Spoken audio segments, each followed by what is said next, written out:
Good day to my fellow RBI listeners and learners. My name is Julie Rose Balagan, a student of San Mateo Vocational and Industrial High School. Thank you very much RBI production team for sharing the knowledge you bring to us using the radio and Facebook. My experience in listening to RBI has taught me a lot. Even though we are facing a pandemic crisis, I learned a lot every time I listen to Radyo Eskwela Facebook page, and it's really a big help in answering my modules.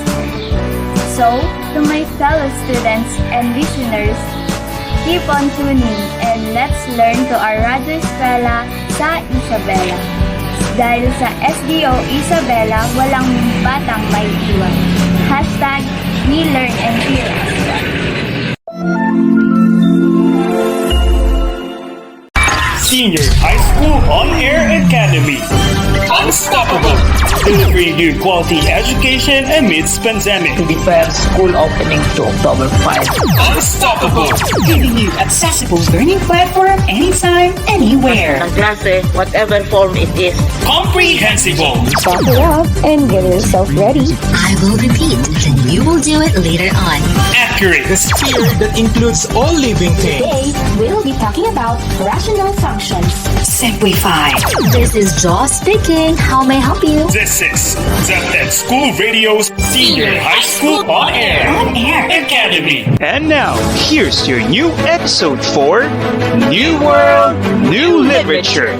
Your guide for the subject, 21st century literature from the Philippines and the world. New world, New World, new literature. New Literature. New world, new literature.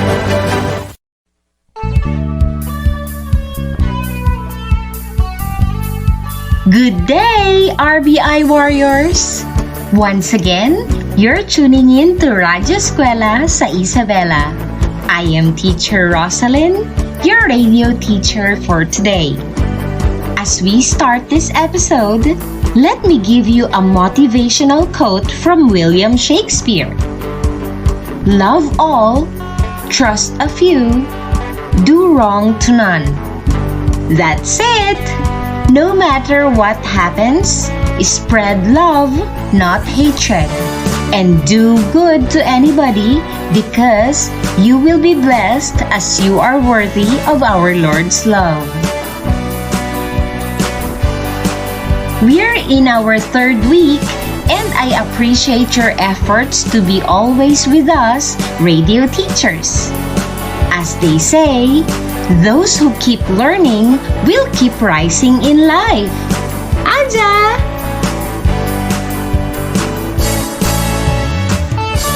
Before we begin, what can you remember during our last episode?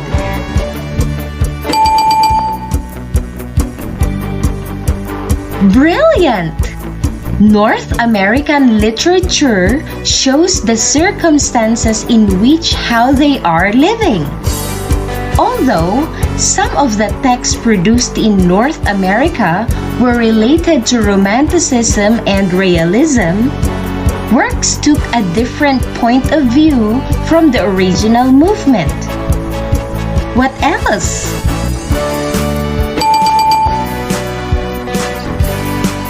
You are right! The first literary writings exalted patriotism and the values of equality, freedom, and truth. They were written in a realistic way with a bit of suspense and adventure. They made use mainly of three important events: the Revolution, the colonization by the English,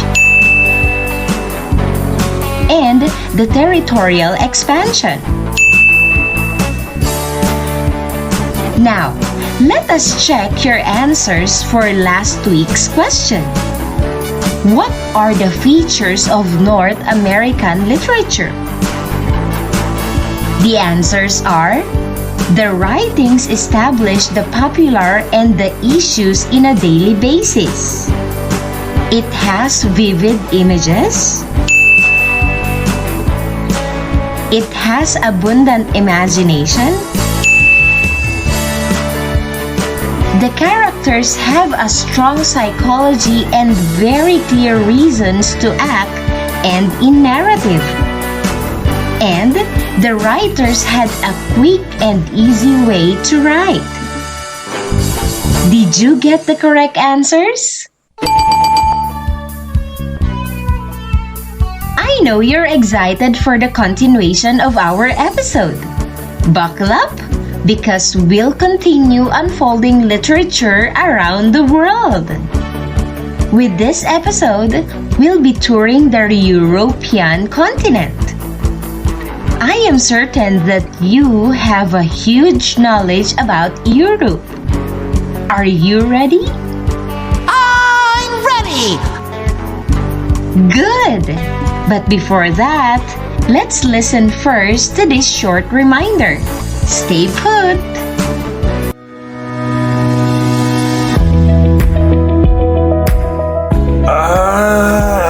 I still feel sleepy.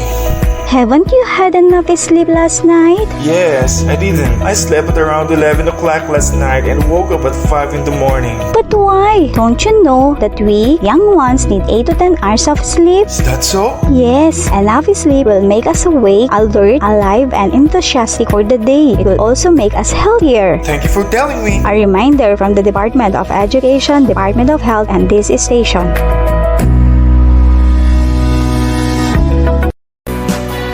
And we're back! Here at Radyo Eskwela with your radio teacher, Teacher Rosalyn. Who among you here aspire to be an actor or an actress someday? In what genre will you be acting on? Will it be drama? Comedy? Adventure? Or love story? I know that most of you at your age would choose a love story. Am I right? Oh yeah! Now, let us dig deeper on European literature. Hop in! Europe is one of the 7 traditional continents of the earth. Physically and geologically, Europe is the westernmost peninsula of Eurasia, west of Asia. Europe is bounded to the north by the Arctic Ocean, to the west by the Atlantic Ocean, to the south by the Mediterranean Sea, to the southeast by the Caucasus Mountains and the Black Sea, and the waterways connecting the Black Sea to the Mediterranean. To the east, Europe is generally divided from Asia by the water divide of the Ural Mountains, Ural River, and by the Caspian Sea. When we say European literature, it refers to the literature of Europe, which includes literature in many languages. Among the most important of the modern written works are those in English, Spanish, French, Dutch, Polish, German, Italian, Modern Greek, Czech, and Russian, and works by the Scandinavians and Irish. Important classical and medieval traditions are those in ancient Greek, Latin, Old Norse, medieval French, and the Italian Tuscan dialect of the Renaissance. Are you familiar with William Shakespeare? Well, William Shakespeare is an English poet and playwright, widely regarded as the greatest writer in the English language and the most preeminent dramatist. He is often called England's national poet and the Bard of Avon, or simply the Bard. His surviving works consist of 38 plays, 154 sonnets, 2 long narrative poems, and several other poems. His plays have been translated into many major living languages and are performed more often than those of any other playwright. Moreover, Shakespeare produced most of his known works between 1589 and 1613. His early plays were primarily comedies and histories and are regarded as some of the best works produced in these genres. He then wrote mainly tragedies until 1608. Among them are Hamlet, Romeo and Juliet, Othello, King Lear, and Macbeth, all considered to be among the finest works in the English language. One of his most renowned literary works of all time is Romeo and Juliet, which I know you are familiar with. Have you read or watched the story and movie adaptation of this play?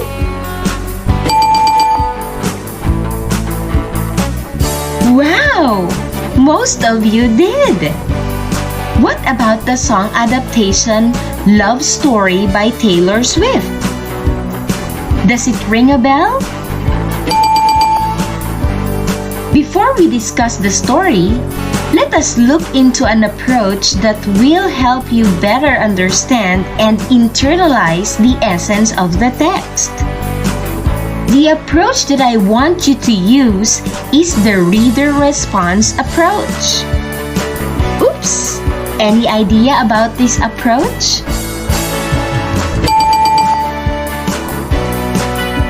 You're right!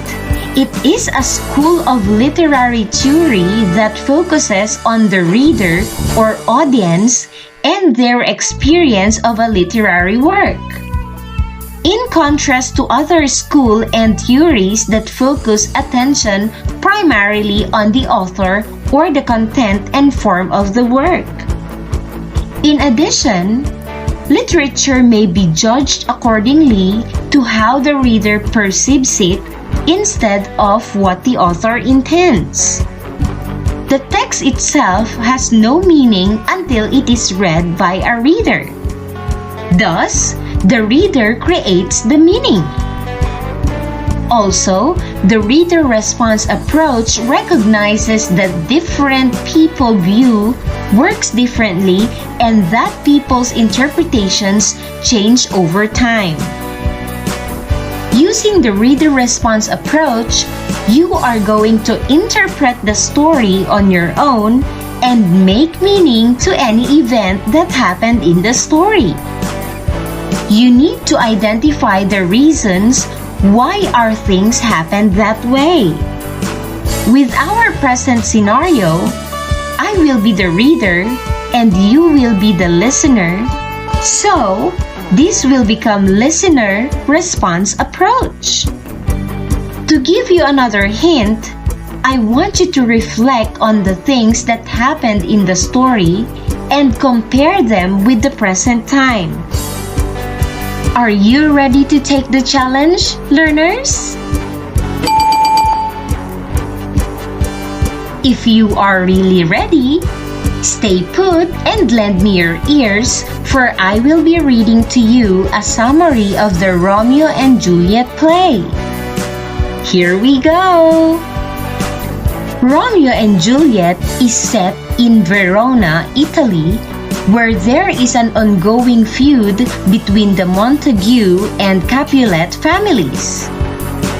The play opens with servants from both houses engaged in a street brawl that eventually draws in the family patriarchs and the city officials, including Prince Escalus. The prince ends the conflict by issuing a decree that prohibits any further fighting at the risk of great punishment. Meanwhile, Romeo, a young man from the Montague house, laments his unrequited love for a woman named Rosaline, who has vowed to remain chaste for the rest of her life. Romeo and his friend Benvolio happen to stumble across a Capulet servant, Peter, who is trying to read a list of invitees to a masked party at the Capulet house that evening. Romeo helps Peter read the list and decides to attend the party because Rosaline will be there. He plans to wear a mask so that nobody will recognize him as a Montague. Romeo arrives at the Capulets' party in costume. He falls in love with young Juliet Capulet from the moment he sees her. However, Juliet's cousin Tybalt recognizes Romeo and wants to kill him on the spot. Lord Capulet intervenes, insisting that Tybalt should not disturb the party because it will anger the prince. Undeterred, Romeo quietly approaches Juliet and confesses his love for her. After exchanging loving words, they kiss. Afterwards, Juliet's nurse tells Romeo that Juliet is a Capulet, which upsets the smitten youngster. Meanwhile, Juliet is similarly distraught when she finds out that Romeo is a Montague. Later that night, Romeo climbs the wall into Juliet's garden. Juliet emerges on her balcony and speaks her private thoughts out loud. She wishes Romeo could shed his name and marry her. Upon hearing her confession, Romeo appears and tells Juliet that he loves her. She warns him to be true in his love, and he swears by his own self that he will be. Before they part, they agree that Juliet will send her nurse to meet Romeo at 9 o'clock the next day, at which point he will set a place for them to be married. The nurse carries out her duty and tells Juliet to meet Romeo at the chapel where Friar Lawrence lives and works. Juliet meets Romeo there, and the friar marries them in secret. Benvolio and Mercutio, another one of Romeo's friends, are waiting on the street later that day when Tybalt arrives. Tybalt demands to know where Romeo is so that he can challenge him to a duel, in order to punish him for sneaking into the party. Mercutio is eloquently vague, but Romeo happens to arrive in the middle of the verbal sparring. Tybalt challenges him, but Romeo passively resists fighting. At which point, Mercutio jumps in and draws his sword on Tybalt. Romeo tries to block the two men, but Tybalt cuts Mercutio and runs away, only to return after he hears that Mercutio has died. Angry over his friend's death, Romeo fights with Tybalt and kills him. Then he decides to flee. When Prince Escalus arrives at the murder scene, he banishes Romeo from Verona forever. The nurse tells Juliet the sad news about what has happened to Tybalt and Romeo. Juliet is heartbroken, but she realizes that Romeo would have been killed if he had not fought Tybalt. She sends her nurse to find Romeo and give him her ring. That night, Romeo sneaks into Juliet's room and they consummate their marriage. The next morning, he is forced to leave when Juliet's mother arrives. Romeo travels to Mantua, where he waits for someone to send news about Juliet or his banishment. During Romeo and Juliet's only night together, however, Lord Capulet decides that Juliet should marry a young man named Paris, who has been asking for her hand. Lord and Lady Capulet tell Juliet of their plan, but she refuses, infuriating her father. When both Lady Capulet and the nurse refuse to intercede for the girl, she insists that they leave her side. Juliet then visits Friar Lawrence, and together they concoct a plan to reunite her with Romeo. The friar gives Juliet a potion that will make her seem dead for at least 2 days, during which time Romeo will come to meet her in the Capulet vault. The friar promises to send word of the plan to Romeo. Juliet drinks the friar's potion that night. The next morning, the day of Juliet and Paris' wedding, her nurse finds her dead in bed. The whole house decries her suicide, and Friar Lawrence insists they quickly place her into the family vault. Unfortunately, Friar John has been unable to deliver the letter to Romeo informing him of the plan. So when Romeo's servant brings him news in Mantua that Juliet has died, Romeo is heartbroken.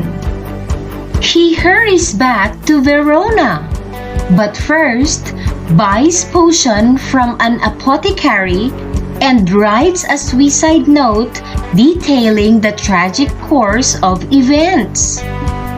As soon as Friar Lawrence realizes that his letter never made it to Romeo's hands, he rushes to the Capulet's tomb, hoping to arrive before Romeo does. Romeo arrives at the Capulet vault and finds it guarded by Paris, who is there to mourn the loss of his betrothed. Paris challenges Romeo to a duel, and Romeo kills him quickly.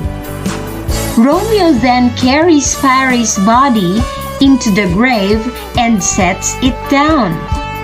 Upon seeing Juliet's dead body lying in the tomb, Romeo drinks the potion, gives her a last kiss, and dies. Friar Lawrence arrives to the vault just as Juliet wakes up. He tries to convince her to flee, but upon seeing Romeo's dead body, she takes her own life as well. The rest of the town starts to arrive at the tomb, including Lord Capulet and Lord Montague. Friar Lawrence explains the whole story, and Romeo's letter confirms it. The two families agree to settle their feud and form an alliance despite the tragic circumstances. That's it, guys. Did you enjoy the story?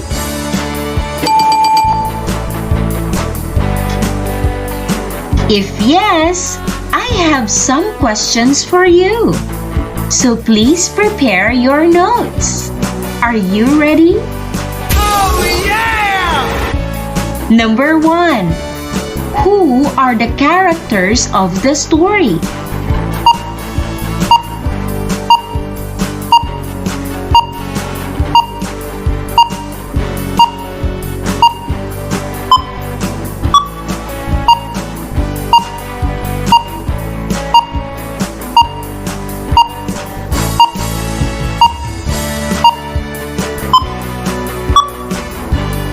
Number 2. Where did the story take place?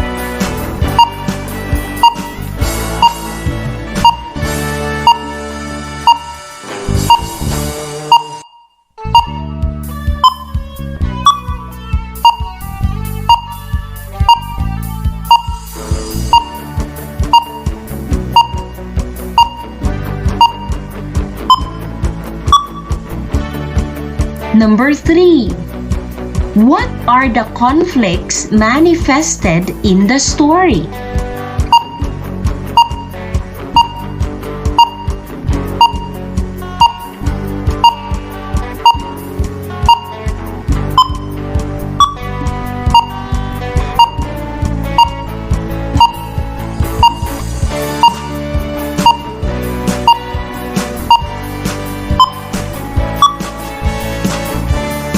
Number 4. What is the climax or turning point of the story?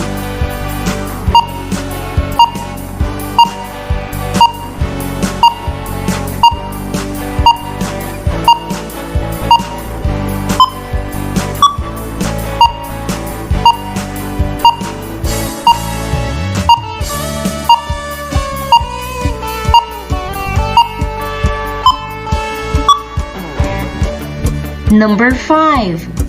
What happened after the death of Romeo and Juliet?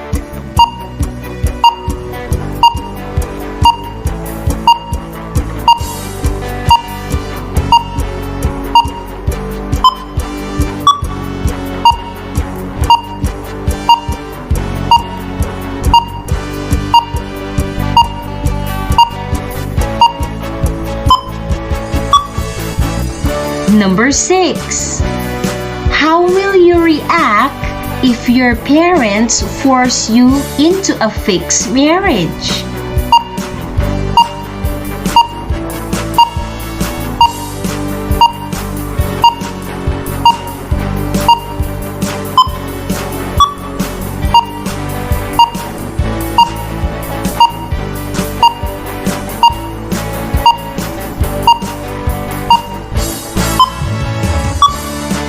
Number 7. For our last question, how will you judge the decision of Romeo and Juliet when they committed suicide? Is this scenario relevant to what is happening nowadays? Okay, I think you're done, so let us check your answers. Number 1. The characters are Romeo, Juliet, parents of Romeo and Juliet, Friar Lawrence, Juliet's nurse, Benvolio, Mercutio, Tybalt, Count Paris, and Friar John. Number 2. The story took place in Verona, Italy. Number 3. The problems manifested in the story are the family feud between the Montague and Capulet, fight between Romeo and Tybalt, Juliet's cousin which caused Tybalt's death, love triangle of Romeo, Juliet, and Count Paris, Banishment of Romeo from Verona. Number 4. What is the climax or turning point of the story? In this question, you might have written different answers because it will depend on how you picture out the events in the story. However, the turning point in the story is when Tybalt killed Mercutio and Romeo killed Tybalt, which caused the banishment of Romeo from Verona. It sparked a long-distance relationship for Romeo and Juliet. For number 5, what happened after the death of Romeo and Juliet was that both families stopped fighting and made peace with each other. For number 6, how will you react if your parents force you into a fixed marriage? For sure, you have varied responses in this matter. Would you consider the decision of your parents or disagree with it? There are many things to consider for this, like for instance, maybe your parents only want you to have a better life. Of course, most of you would disagree, right? Anyway, at your age, you have your studies to focus on. Prioritizing your education is your ticket to a better future. For the last question, how will you judge the decision of Romeo and Juliet when they committed suicide? Is this scenario relevant to what is happening nowadays? I know you have your own viewpoints regarding this matter. You may say that Romeo and Juliet are impulsive. You may also think that they concentrated on doing the wrong thing instead of fighting for what they truly want. Learners, committing suicide will never be the best solution to your problems. Whatever your answers are in this question, many cases of teenagers committing suicide is very alarming issue. Thus, when you are going through something, what you should do is face the problem head on, talk to someone you trust like your family and friends, and find better solutions. And of course, have faith that you will overcome any obstacle that may come. Oh, enough preaching for today. How are your answers? Did you get everything right?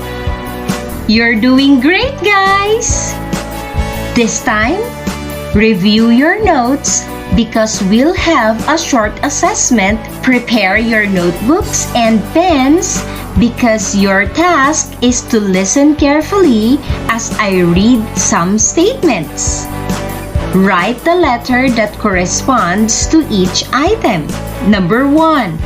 It is one of the 7 continents of the Earth. Physically and geographically, it is located at the westernmost peninsula of Eurasia or west of Asia.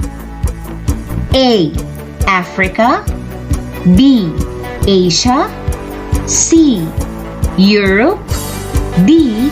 America. Number 2. This includes literature in many languages.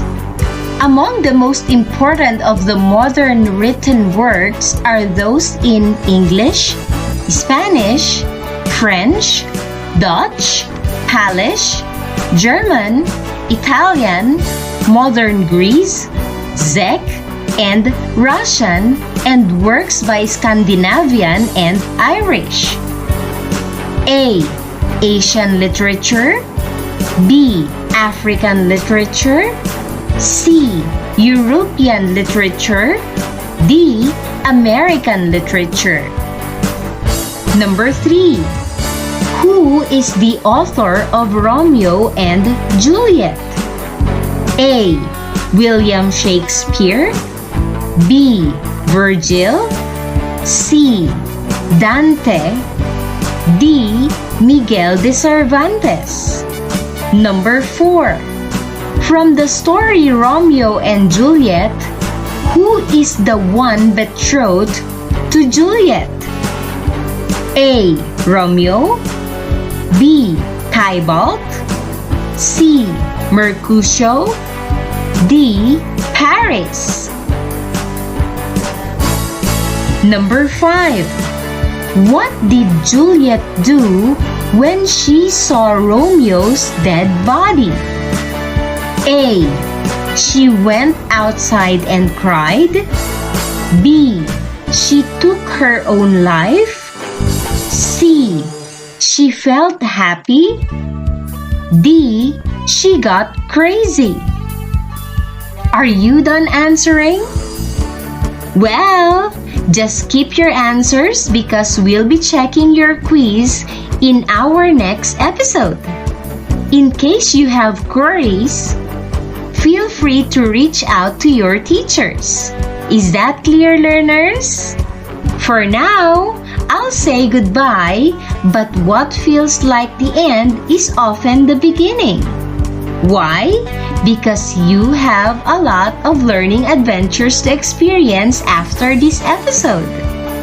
On behalf of the scriptwriter, Arnel D. Rebaja, together with the whole SDO Isabela RBI production team, I am your radio teacher, Rosalyn, leaving you with the words, your life is more precious than anything else.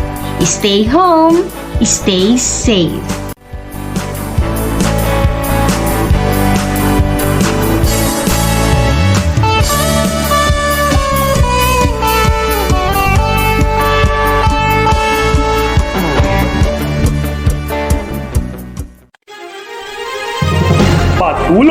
Patuloy ang edukasyon para sa ating henerasyon. Sa daan ng pagkatuto ay walang may iwan. Kaya halina sa Radyo Eskwela!